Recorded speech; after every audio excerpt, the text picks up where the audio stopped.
Major funding for KPBS Evening Edition has been made possible in part by Bill Howe Family of Companies, providing San Diego with plumbing, heating and air, restoration, flood and remodeling services for over 40 years. Call 1-800-BILL-HOWE or visit billhowe.com. And by the Conrad Prebys Foundation, Darlene Marcos Shiley, and by the following.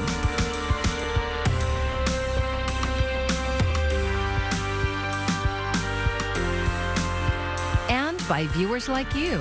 Thank you. Good evening. It's Tuesday, September 13th. Thank you for joining us. I'm Maya Trabulsi, and we begin tonight with a major investment in infrastructure, something many of us may take for granted until there is a problem. Take, for instance, San Diego's aging storm drain system. Today, Mayor Todd Gloria signed off on a federal loan, but as KPBS reporter Alexander Nguyen shows us, environmentalists say there's still a lot more that needs to be done. Last weekend, the remnant of Hurricane K brought some much-needed rain to San Diego. But the rain also washed debris, trash, and other pollutants into the storm drain system. This really shows the lack of funding for infrastructure that we've had in the city of San Diego. Lucero Sanchez is with San Diego Coastkeeper, an environmental group dedicated to protecting the region's waterways.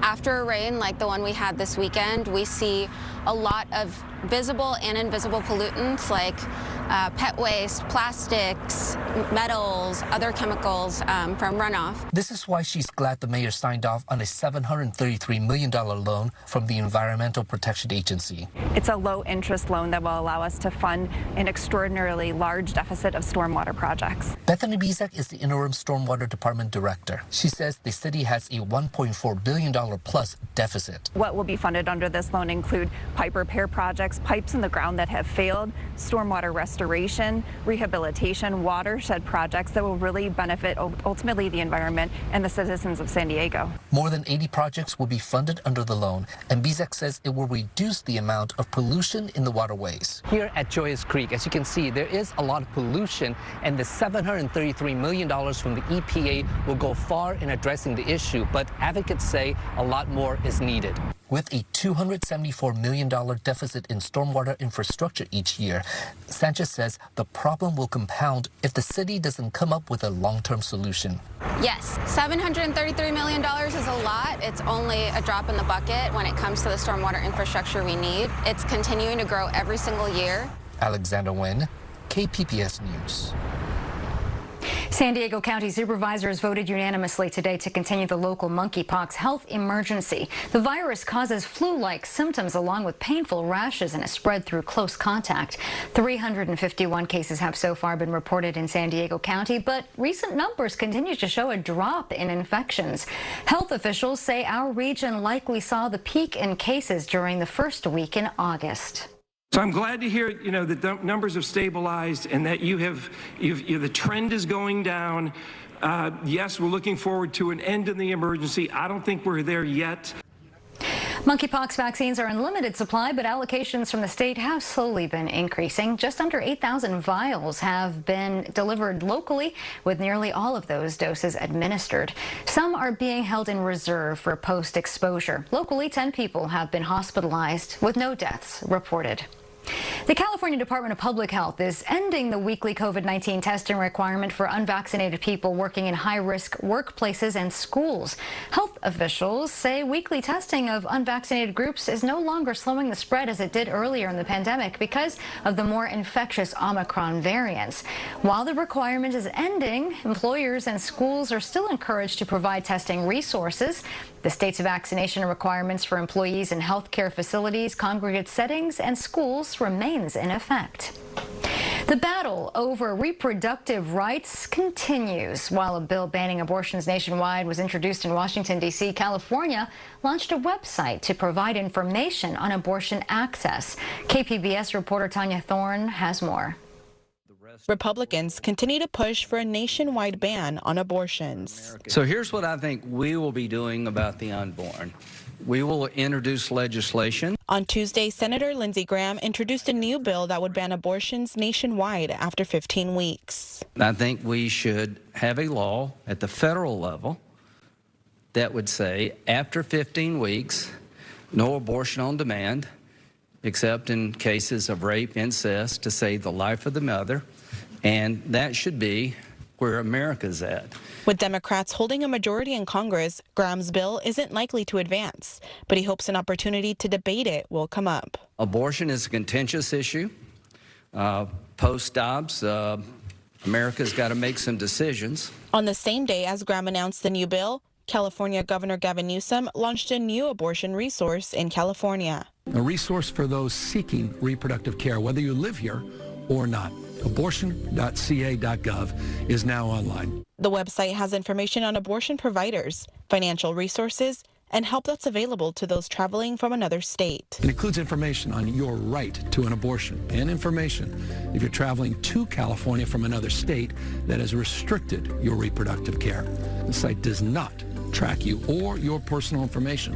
Abortion remains legal and protected in California. We have your back. Planned Parenthood supported the effort and offered their resources for patients on the website. The website joins the list of initiatives California has rolled out in protecting abortion and reproductive rights. California voters will have the opportunity to amend the state's constitution and enshrine the right to an abortion in the November elections. Tanya Thorne, KPBS News. Parents are still waiting for more details about alleged misconduct between members of the Vista High School football team. A meeting was held last night, but was switched from in-person to Zoom after the school's principal tested positive for COVID-19. The principal says the locker room incident was first reported to a coach on August 31st and brought up to the superintendent 2 days later. Parents were sent a letter on Friday. The school did not give specifics about what happened or how many players were involved, saying the investigation is ongoing. A parent who did not want to be identified because of safety concerns talked to our media partners, 10 News. He feels unsafe. He didn't want to come to school today. He begged me to not send him to school today. I want for them to tell us who are the kids that did it. I want to know if they're over 18. I want a full statement. And the district says it's implemented a safety action plan, which includes daily supervision of the locker room and counseling for any player who wants it. The school's principal says they are working to finish the investigation by the end of the week. You could call it an invisible crime wave. Experts at UC San Diego spent a year studying extortion in Tijuana. KPBS border reporter Gustavo Solis says they found most business owners are too afraid to actually report the crime.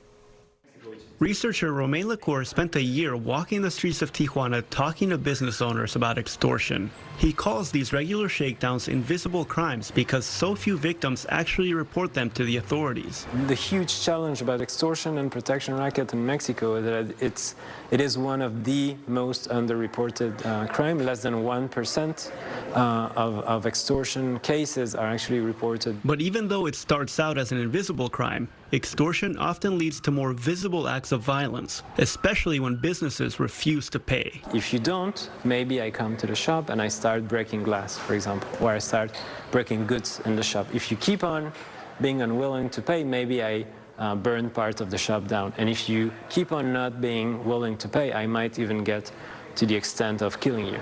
Lacour believes that addressing extortion as a root cause of crime could reduce more visible and violent crimes in Tijuana. The city averages more than 2,000 homicides a year, making it one of the most dangerous cities in Mexico. But Lacour says that politicians have no incentive to actually address extortion because no one's really talking about it. Since there aren't any reliable statistics and no large public outcry, there's no political will to do anything about it. And the authorities will tell you, my constituents ask me to do something about homicide because the numbers and the figures for homicide are extremely visible. Why should I invest time, energy, money, my career, my reputation in tackling something that doesn't appear on the records? Gustavo Solis, KPBS News. And a spokesperson from Tijuana Mayor Montserrat Caballero's office said the mayor is aware of the report and urges residents to report all instances of extortion. Inflation appears to be slowing, but not nearly as much as economists had predicted. For many Americans on a tight budget, there is little relief on the horizon as the Fed prepares for the possibility of raising rates yet again next week. Gloria Pazmino breaks down the numbers. Annual inflation is cooling off, but not nearly fast enough. Inflation continues to actually increase. That's a problem. Data from the Bureau of Labor Statistics released Tuesday show inflation cooled off in August for a second straight month, but remained high. On a monthly basis, consumer prices rose 0.1% from July. Food, fuel, and housing, that's the sweet spot of the American consumer, and that's how they understand this. Despite falling gas prices, the cost of rent, healthcare, food, and other goods continue to increase.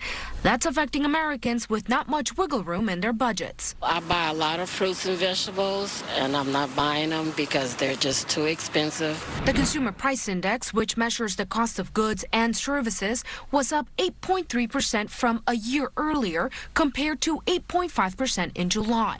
After stripping out more volatile categories like food and fuel, the month-on-month gain was higher than expected. The numbers suggest a sustainable slowdown may not be on the horizon. That's bad news for the Federal Reserve, which is trying to slow down the economy by raising interest rates. My sense here is that they're going to lift the policy rate to 4% or greater before they entertain any idea of pausing. On Wall Street, the report making investors jittery as the less than stellar numbers weigh down optimism and trigger a drop in Bitcoin and other cryptocurrencies. In New York, I'm Gloria Pasmino reporting, KPBS News. The San Diego City Council is slated to decide today which team to partner with on redeveloping the sports arena property. KPBS Metro reporter Andrew Bowen says thousands of homes are in the works. The sports arena and its surrounding parking lot comprise 48 acres of public land. From the city's perspective, it's a golden opportunity to build more affordable housing and inspire a broader revitalization of the Midway district. The mayor's first choice is Midway Rising, which aims to build 4,250 apartments, a new arena, a hotel, retail, and 20 acres of parks and open space. 2,000 of the apartments would be affordable to low-income renters. That's more than the other two competing proposals. Whichever team the City Council selects, Tuesday's vote will only be the start of exclusive negotiations. The developer has to inspect the site to make sure its plans are feasible, and the city has to comb through the project's financial assumptions. Negotiations between the two sides are expected to last 2 to 4 years, with the project built out over about a decade. Andrew Bowen, KPBS News. It's a temporary solution for those living in their vehicles while they look for permanent housing. A safe parking lot in Mission Valley will now be open 24 hours a day, allowing unsheltered people to take advantage of services during the extended hours. The city of San Diego says the program has served nearly 2,200 households. I don't have to worry about anybody going into my stuff and ripping me off, or, Yeah. I mean, if we need to both go to see a doctor or something, I can leave the trailer here locked up and I don't have to even worry about it. But on the streets, I would have to worry about it. Previously, the lot was open from 6 p.m. to 7 a.m., requiring people to leave in the morning.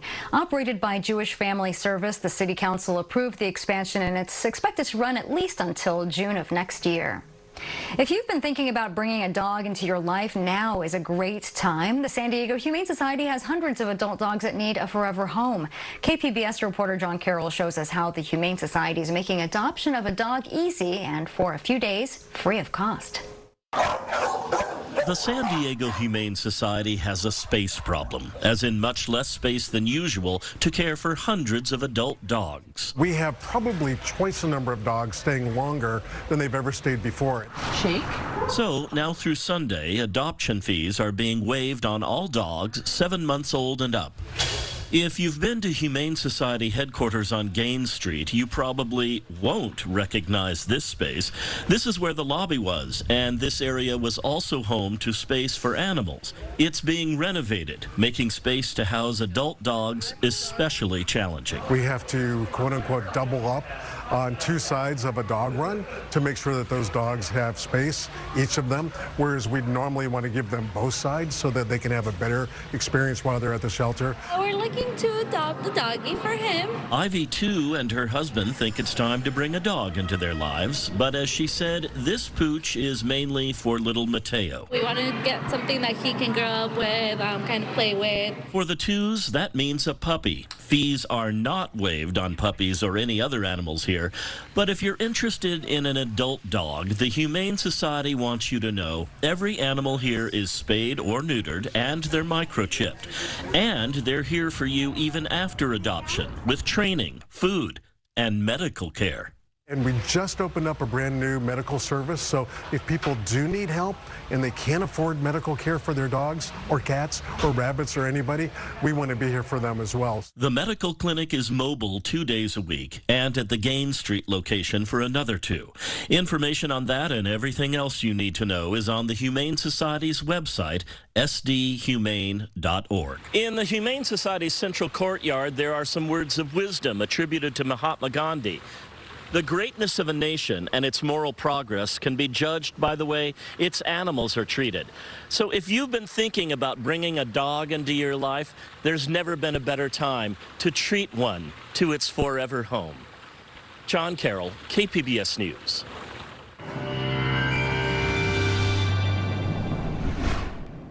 Now, some changes coming up over the course of the next couple of days, along with some cooler air. That moisture is going to continue to make its move off to the east, so less humid. And yes, we will be drying out even over the interior. In the metro for tonight, still have some of that humidity around, but these levels of humidity will be going down in the coming days. We'll drop down into the upper 60s. Area-wide, we go Borrego Springs down to 71, Chula Vista 68, Oceanside down into the upper 60s as well. Then we go our way into Wednesday, looking at some sunshine, especially toward the afternoon and higher up in the atmosphere above the surface. The winds are coming out of the west and the northwest. What is that doing? It's drying us out. And we'll continue to see that higher moisture content slide east in the coming days. Borrego Springs tops off at 93. So there's the moisture shifting east, and that will take with it most of those thunderstorms out over the Wasatch, Interstate 15 toward Interstate 25. And that's where there can be some flash flooding. And that monsoon moisture sliding its way out toward the east. All right, let's talk about what this means for the coast over the course of the coming days. We're going to be looking at, again, the 70s, but the humidity will be falling here later on this week into the weekend. Overnight lows dropping into the 60s back over the interior. We're going to be following some low clouds and sunshine on Wednesday, but here too, the air mass will be drying out, so less clouds, more sunshine as we work our way toward late week and into the weekend. We head our way into the mountainous terrain. Well, we're going to be looking at the 60s and the 70s. A little on the cool side the next couple of days. Perhaps some breezy conditions by the time we venture our way into the weekend. And into the deserts we go. Late weekend of the weekend, we're going to stay put into the 90s with overnight lows in the 60s. For KPBS News, I'm meteorologist Justin Popick. A tax initiative is on the ballot this November. Prop 30 would impose a tax on any individual's income above $2 million to support zero-emissions vehicles and wildfire prevention. CalMatters reporter Nadia Lopez explains. California. It's known for its stunning beaches, redwood forests, sunny weather, and dirty air. It has some of the worst air quality in the country. State data shows that more than 90% of Californians breathe unhealthy levels of air pollutants. To reduce air pollution and greenhouse emissions, Governor Gavin Newsom has asked the Air Resources Board to ban the sale of all new gas-powered cars by 2035. So, how will the state meet its goal, and who's going to pay for it? Voters will help decide this in November. Hi, I'm Nadia Lopez. I cover the environment for CalMatters, and this is Prop 30 explained in 1 minute. Prop 30 would impose a 1.75% income tax increase on Californians making more than $2 million per year. The tax would generate up to $4.5 billion annually. Most of the money would go toward rebates for people buying zero-emission cars and to build more charging stations. Half of that funding will go to low and middle-income residents. A quarter of the money would provide funding to hire and train firefighters. The measure is backed by environmentalists and public health groups and is funded largely by the rideshare company Lyft. State regulations require Lyft and Uber drivers by 2030 to log 90% of their miles in electric vehicles. Supporters say the tax would generate much-needed funding to support wildfire prevention and help accelerate the transition to electric cars. They say the state's top earners should foot the bill since they're the ones most able to afford it. But opponents, including the state Republican Party and Governor Newsom, say Californians don't need more tax hikes because everyone is already feeling the effects of high inflation and surging gas prices. They argue that the tax would drive many residents out of the state to benefit a special interest, rideshare companies. Vote yes if you think millionaires should be taxed to help fund electric car rebates and more firefighters. Vote no if you don't. To learn about this proposition, others, visit calmatters.org. And here's a reminder to check out the KPBS Voter Hub. We also have a version for our Spanish-speaking audience. You can find it on our homepage or by going to kpbs.org/elections. I'm Judy Woodruff. Tonight on the Newshour, new data shows consumer prices are still on the rise. Coming up at 7 after Evening Edition on KPBS.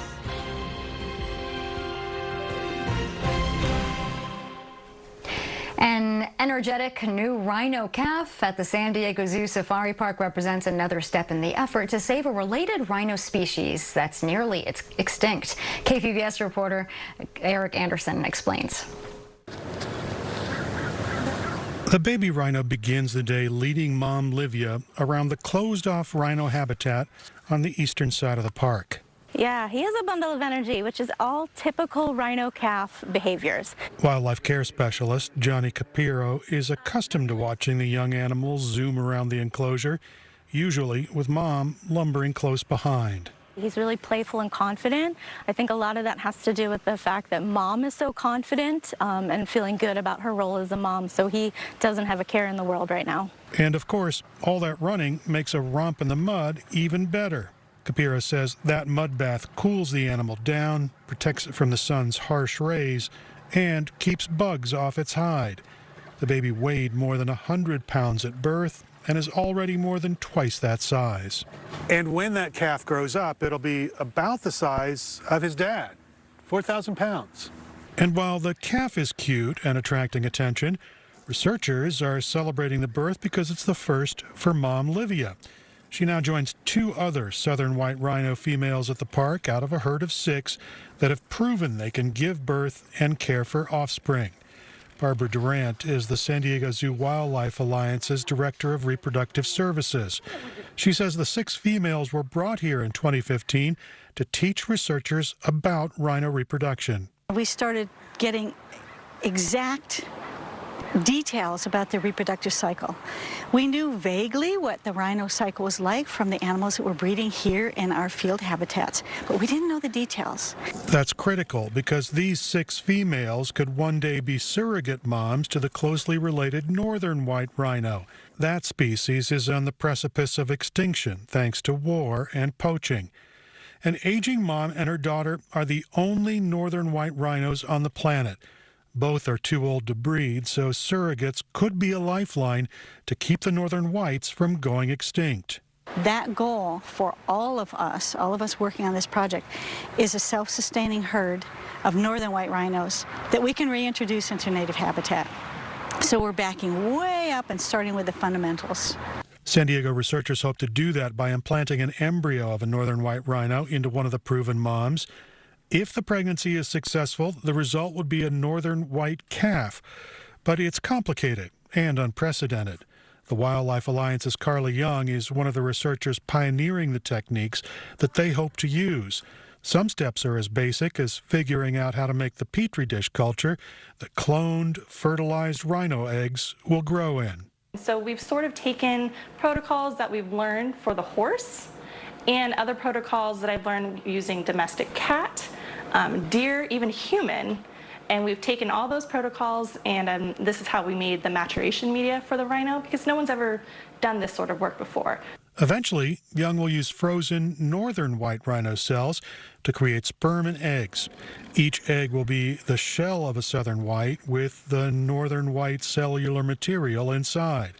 A single northern white sperm will be injected, and the resulting embryo will be a northern white rhino. I have no doubt that we can produce northern white rhino embryos with a southern white rhino host oocyte.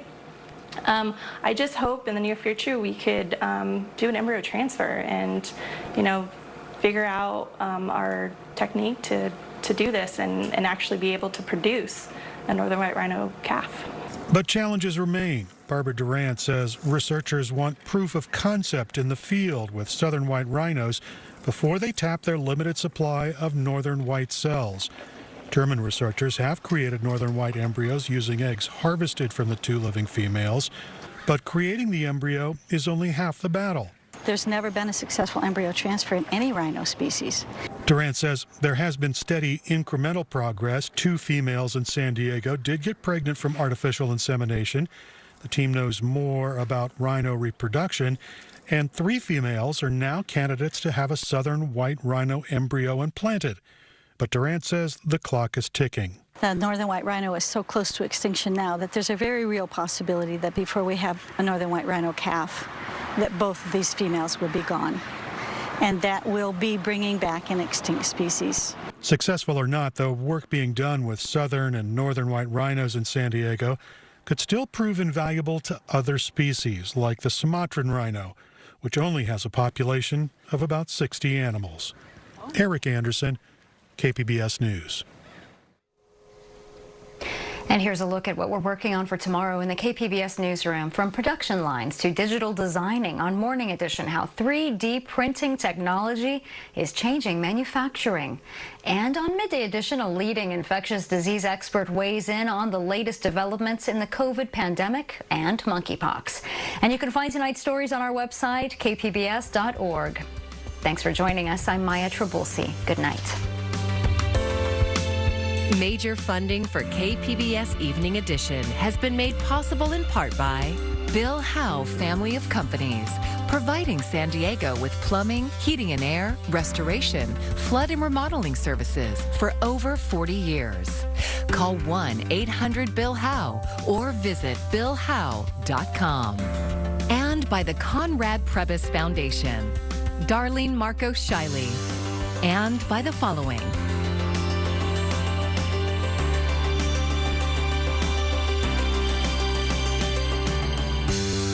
And by viewers like you. Thank you.